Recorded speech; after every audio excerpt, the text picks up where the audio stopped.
Hi, everybody. My name is Steve Zubiago. I am the managing partner and CEO of Nixon Peabody, and I'm lucky enough to be here today with my friend Michael Reed, and he's the head basketball coach at Central High School in Providence, Rhode Island. That's a public school in the inner city in Providence.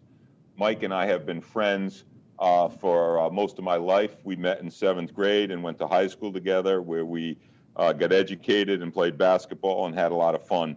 Because it's March Madness season, we thought it'd be appropriate for me to talk to Mike about basketball and some lessons that he's learned and that I've learned through the sport and through our lives. So, Mike, you and I have been friends a long time, obviously. Tell people a little bit about yourself. I am Providence born and raised, just like Steve. Grew up on the western or south side of Providence.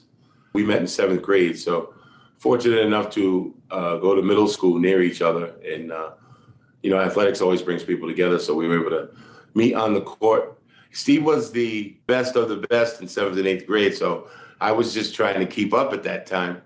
But he was a great guy to play against and compete against. And I could remember from early on that he always enjoyed competing. So, Mike, let's talk a little bit about competition. In the realm of law firms and legal professional services, professionals compete. We compete for clients, we compete for talent, and as a coach, you help your team compete. Talk to us about what competition means to you. I mean, I think that's the one thing that pushes you to, it's almost as good as winning. Playing against the best, playing your best against the best. I can only imagine the business climate that you're in. It's probably just like playing. You know who the better teams are. You know who the harder working teams are, and it's all for that victory or business. I try to push that on my players because I took over a program that in the more recent years have struggled to win, and trying to instill competitive culture. And I had a hard time the last 18 months just trying to get them to compete, not just against each other, but against other teams. So it's kind of got to be a button that's turned on inside of you if you don't have it already. No, that analogy is terrific. So in our practice, we have clients that compete in the highest level in their business. We compete against other law firms for their business, and we have to bring our best every day and work as a team. Talk to us a little bit about some of the things you do to try to bring your team together to compete. Well, I think the first thing, I'm trying to think of the things that not would compare with what you're doing because you're in a law business. But I know the first thing that I try to do is to hold guys accountable. And believe it or not, this is probably something that I learned from you. He was the captain of our team for a couple of years, a junior and senior. So he was a leader, even with guys older. You have to hold people accountable. You have to be willing to practice hard every day or come to work every day and give 100%. Be accountable, not just for you, but for the rest of the team. The second thing that I push a lot with those guys is I got rid of the I can't on my team, because when I first took over last year, they hadn't won a game in 2 years. And everything was I can't. And I said, look, I'm going to change that word. How about I'll try? And we just try to do that every day. Like, I'll try. And if we fail, at least we know that we tried as hard as we could.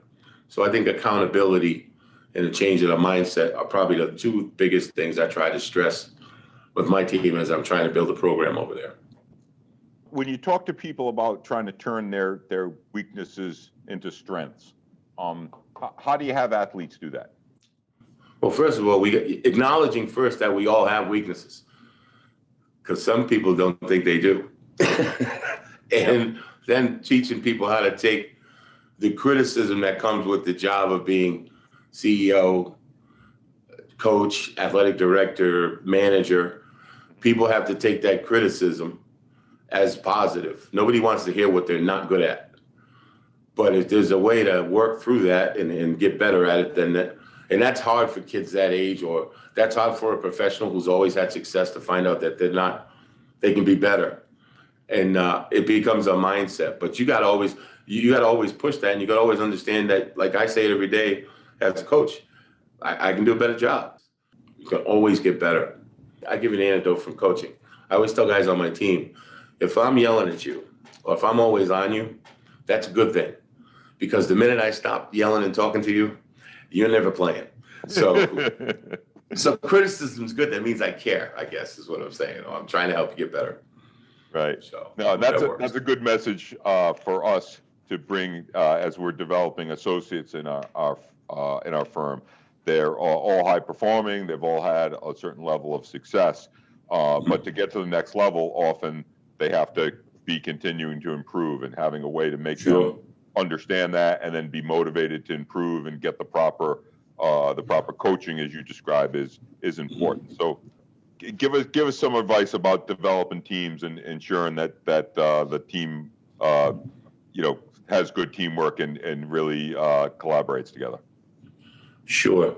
Well, I think first thing you got to do is you got to have a leader or leaders on your team. See, we were lucky we had you, and then by the time we were seniors, we had guys that could help you lead. But you got to have a leader, and the thing people don't understand about leadership is it's a full-time job. You can't lead on Monday and Tuesday, then take Wednesday off. That's not how leadership works. You got to lead every day, all the time. And it doesn't necessarily mean on the job. And then when you go home, you can't lead either, because you can't turn leadership off. It's always got to be on, off the court, out of business. You're representing your firm. You always got to be a leader. It doesn't go away.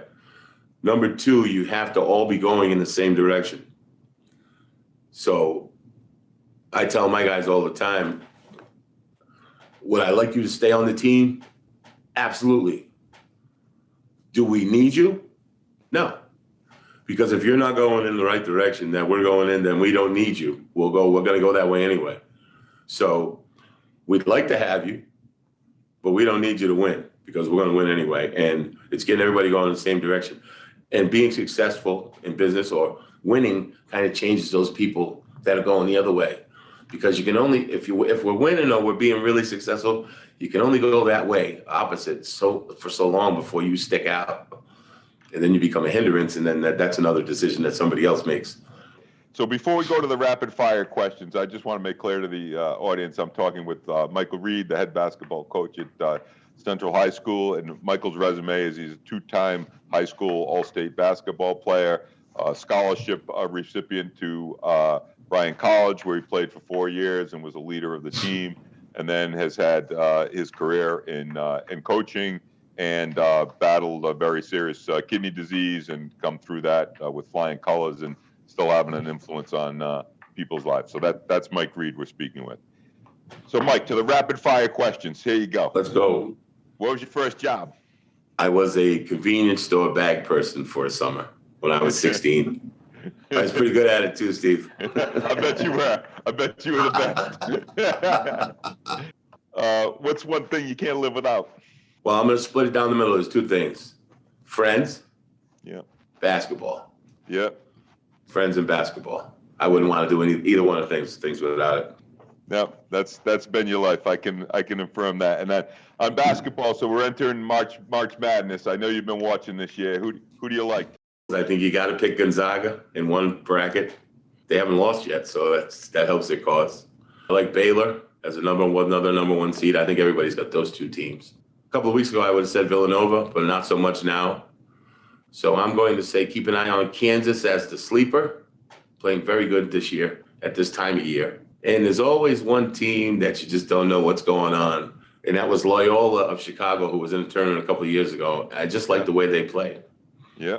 So might be that's my sleeper right there. Don't say, put the house on that one. Well, Michael, thank you for your time. Always good to talk to you. Appreciate you sharing the wisdom. Anytime, Steve. I wish you luck and continued success. We're all proud of you.